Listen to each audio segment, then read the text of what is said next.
नमस्कार, मैं हूं अंकुर। आप देख रहे हैं सत्य न्यूज़। एक नजर डालते हैं अब तक की सुर्खियों पर। पिछले दिनों बरेली में कांवड़ियों पर हुए लाठीचार्ज के 4 घंटे बाद ही वहां के एसएसपी आईपीएस प्रभाकर चौधरी का तबादला कर दिया गया था। मीडिया रिपोर्टों के मुताबिक ये उनका 18वां तबादला है। इसके बाद से ही ये मामला चर्चा में है। लोग इसे कांवड़ियों पर हुए लाठीचार्ज से जोड़कर देख रहे हैं। अब इस तबादले पर आईपीएस प्रभाकर चौधरी के पिता पारसनाथ चौधरी ने नाराजगी जताई है।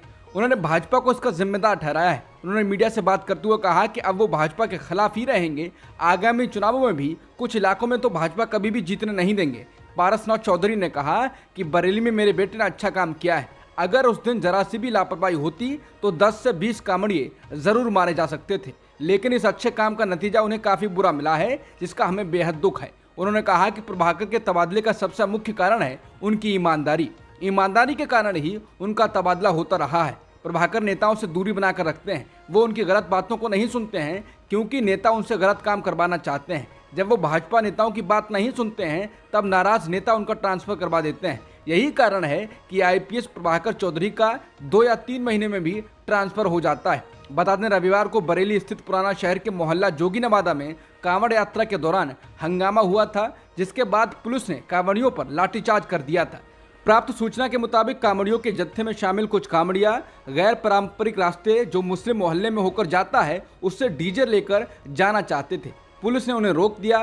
डीजे और उस पर बजाए जा रहे गाने पर जब पुलिस द्वारा आपत्ति दर्ज कराई गई तो बवाल भड़क गया। बरेली के एसएसपी रहे प्रभाकर चौधरी ने दावा किया है कि कांवड़ियों की भीड़ में कुछ लोग नशे में थे तो कुछ अराजक तत्व हथियार लहराने लगे थे। इसके बाद मजबूरन लाठीचार्ज करना पड़ा।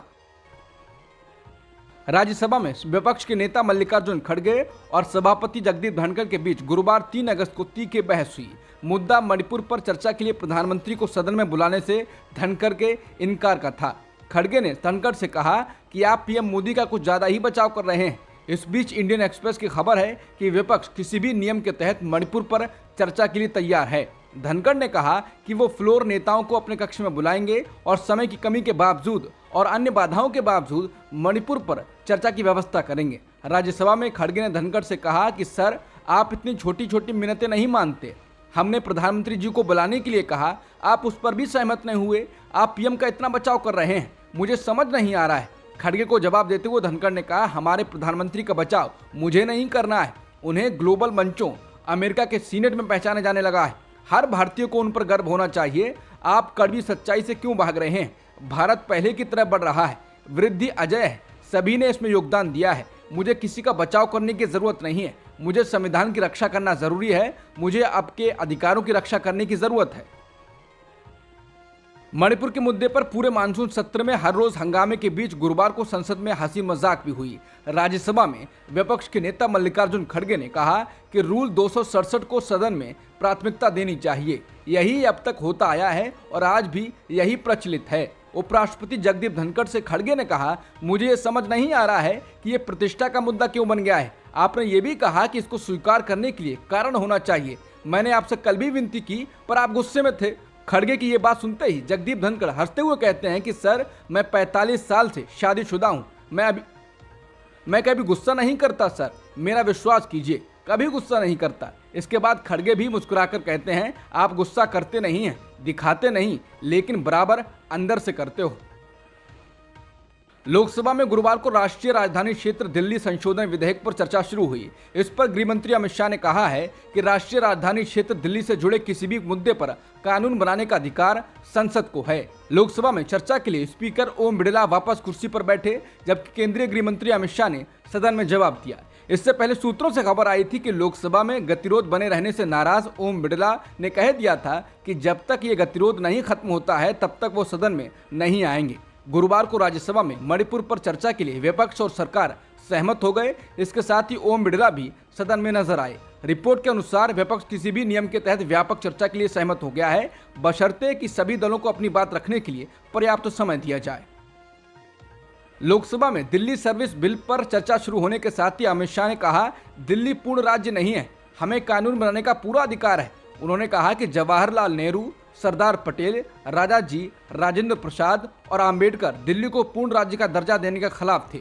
शाह ने कहा, आज़ादी के बाद पट्टाभी सीतारमैया समिति ने दिल्ली को राज्य स्तर का दर्जा देने की सिफारिश की थी, लेकिन जब ये सिफारिश सदन के सामने आई तब जवाहरलाल नेहरू, सरदार पटेल, राजाजी, राजेंद्र प्रसाद और भीमराव अम्बेडकर ने इसका विरोध किया। उन्होंने कहा, ये उचित नहीं होगा कि दिल्ली को पूर्ण राज्य का दर्जा दिया जाए। यानी शाह ने नेहरू का नाम लेकर अपने कदम का बचाव किया। हालांकि कुछ लोग ये भी कह रहे हैं कि अमित शाह की सरकार नेहरू के रास्ते पर ही चल रही है। क्या वो उनके सपनों को पूरा करना चाह रहे हैं? अमित शाह के द्वारा नेहरू का जिक्र किए जाने के बाद कांग्रेस नेता अधीर रंजन चौधरी ने चुटकी लेते हुए कहा कि जब हम आज सदन में आए तो अच्छा लगा कि अमित शाह जी बार बार नेहरू और कांग्रेस पार्टी की प्रशंसा कर रहे थे। मैंने मन में सोचा, क्या देख रहा हूँ, ये दिन है या रात है? मैंने सोचा कि मुझे दौड़कर उनके पास जाना चाहिए और उनके मुंह में मिठाई देनी चाहिए, क्योंकि उनके मुंह से नेहरू और कांग्रेस की प्रशंसा मेरे लिए सुखद आश्चर्य थी। हालांकि उन्हें गृहमंत्री अमित शाह ने रोका और स्पष्ट किया कि उन्होंने नेहरू की प्रशंसा नहीं की थी। शाह ने कहा कि मैंने पंडित नेहरू की प्रशंसा नहीं की, मैंने बस वही उद्धृत किया जो उन्होंने कहा है। अगर वो इस प्रशंसा पर विचार करना चाहते हैं तो मुझे कोई आपत्ति नहीं है। इसके बाद अधीर ने कहा, जब आपको जरूरत होती है तो आप पूर्व पीएम जवाहरलाल नेहरू की मदद ले लेते हैं। अगर आपने वास्तव में नेहरू की मदद ली होती तो देश को मणिपुर और हरियाणा नहीं देखना पड़ता। बयान के दौरान वरिष्ठ कांग्रेस नेता मणिपुर में जातीय संघर्ष और हरियाणा के नूह इलाके में सांप्रदायिक झड़पों का जिक्र कर रहे थे। वाराणसी की ज्ञानवापी मस्जिद के सर्वे पर इलाहाबाद हाईकोर्ट गुरुवार 3 अगस्त को अपना फैसला सुना दिया है। हाईकोर्ट ने मस्जिद कमेटी की आपत्तियों को खारिज करते हुए एएसआई को निर्देश दिया कि वो सर्वे का काम जारी रखे। अदालत ने कहा कि इंसाफ के लिए ऐसा करना जरूरी है। कोर्ट ने वाराणसी की अदालत के फैसले को बरकरार रखा और मस्जिद कमेटी की याचिका को खारिज कर दिया। बता दें, वाराणसी जिला अदालत ने 21 जुलाई को 4 महिलाओं की याचिका के आधार पर एएसआई सर्वे का आदेश दिया था। उसमें दावा किया गया था कि ये तय करने का एकमात्र तरीका है कि ऐतिहासिक मस्जिद एक हिंदू मंदिर को तोड़कर बनाई गई थी या नहीं। ज्ञानवापी मस्जिद मशहूर काशी विश्वनाथ मंदिर के ठीक बगल में स्थित है।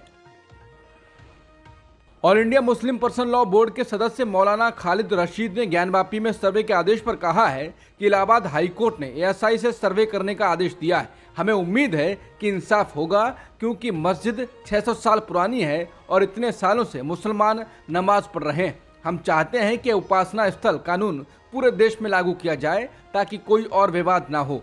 रशीद बोले, मुझे लगता है कि मुस्लिम पक्ष इस फैसले के खिलाफ सुप्रीम कोर्ट जाएगा।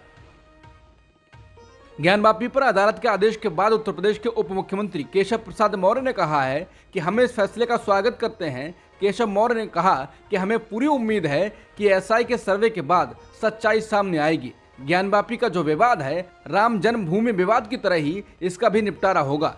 शिव भक्तों की जो मनोकामना है वो पूर्ण होगी। मौर्य ने कहा कि मुझे विश्वास है कि सर्वे के माध्यम से जो मुगल आक्रमणकारियों ने मंदिर का विध्वंस किया था और उसका छिपाया गया था, सच बाहर आ जाएगा।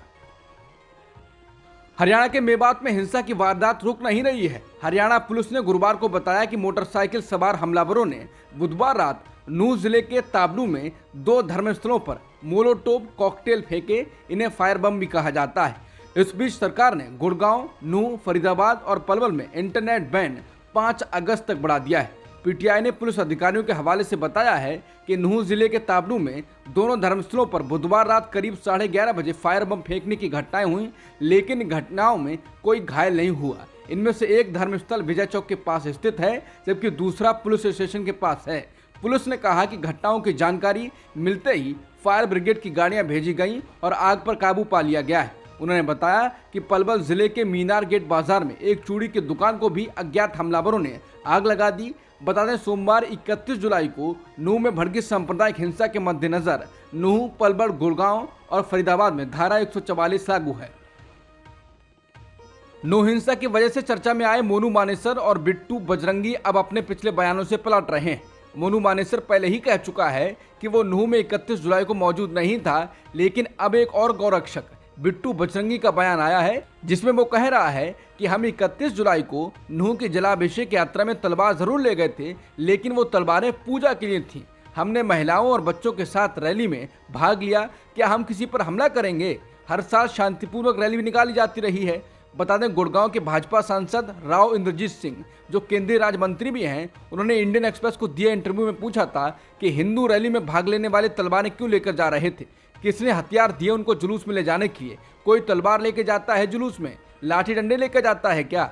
जुलूस के लिए उन्हें हथियार किसने दिए? ये गलत है। इस तरफ से भी उकसावे की कार्रवाई हुई है। मैं ये नहीं कह रहा हूं कि दूसरी तरफ से कोई उकसावे की कार्रवाई नहीं हुई है। नूंह में हिंसा के बाद गुरुग्राम में धर्मस्थल पर 31 जुलाई की रात को भीड़ ने हमला किया और इस दौरान 22 साल के एक धर्मगुरु की हत्या कर दी गई। अब इसके बाद साद के पिता से AIMIM अध्यक्ष और हैदराबाद से लोकसभा सांसद असदुद्दीन ओवैसी ने फोन पर बात की। इस बातचीत को ओवैसी ने ट्विटर पर साझा किया। साद के पिता मुश्ताक ने ओवैसी से कहा है कि हम लोगों को निशाना बनाया जाता है, मौलवियों, दाढ़ी वालों को निशाना बनाया जाता है, ना रेडी लगाने देते हैं, ना पटरी लगाने देते हैं। जहां कहीं दाढ़ी वाले को देखते हैं वहां टूट पड़ते हैं। ये कहां का इंसाफ है? ये सुनकर ओवैसी कहते हैं कि बिल्कुल सही बात है। ओवैसी से साद के पिता मुश्ताक कहते हैं, आदमी कौन सा लिबास पहने? अंग्रेजों का लिबास पहनेगा क्या? हम ईमान वाले हैं तो ईमान वाला लिबास पहनेंगे कि अंग्रेजों वाला लिबास पहनेंगे? ये सुनकर ओवैसी जवाब देते हैं, बिल्कुल सही कह रहे हैं, हम भी आपसे आकर मिलेंगे, हम तो बोलेंगे ही, बात उठाएंगे, आप हिम्मत से काम लीजिए।